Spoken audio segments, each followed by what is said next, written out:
చంద్రబాబు ప్రశాంత్ కిషోర్ భేటీపై స్పందించారు BJP MP GVL. Chandrababu Prashant Kishor భేటీతో బీజేపీకి ఎలాంటి సంబంధం లేదు అన్నారు. ఇది సహజమైన కలయికే అని చెప్పారు బీజేపీ ఎంపీ. రాజకీయాల్లో కొత్త పార్టీలు రావడం సహజం. ఇక వర్కింగ్ క్యాపిటల్లో భాగంగానే స్టీల్ ప్లాంట్లో జిందాల్ పెట్టుబడులు కూడా వచ్చినట్టుగా చెప్పారు. ప్రైవేటీకరణకు ఎలాంటి సంబంధం లేదు అన్నారు బీజేపీ ఎంపీ జీవీఎల్. మరి చంద్రబాబు గారు పీకేంది ఎందుకు కలిశారన్నది చంద్రబాబు నాయుడు గారు అనేది చెప్పాలి, కలిసిన ప్రశాంత్ కిషోర్ చెప్పాలి. దానిపై మేము వ్యాఖ్యానించాల్సిన అవసరం లేదు. అదేదో క్యాజువల్గా మీటింగ్ జరిగిందనే ప్రశాంత్ కిషోర్ చెప్పినట్టుగా టీవీలో విన్నాను. అది దాని గురించి మేము పెద్దగా పరిశీలనలోకి తీసుకునేటువంటి అంశం కాదు.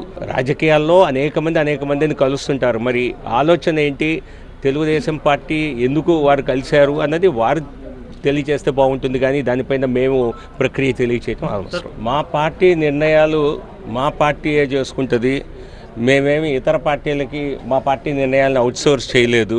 ఇతర పార్టీల నాయకులు కానీ మంత్రులు కానీ మా పార్టీ యొక్క నిర్ణయాలపై జరగకుండానే వాటిపై వ్యాఖ్యానించడం మరి వారిలో ఉండేటువంటి ఆందోళన తెలియజేస్తుంది. బీజేపీ ఎన్నికల్లో ఎలాంటి ప్రణాళికలో ముందుకు వెళ్ళాలి అన్నది కేవలం బీజేపీ కేంద్ర నాయకత్వం నిర్ణయించేటువంటిది.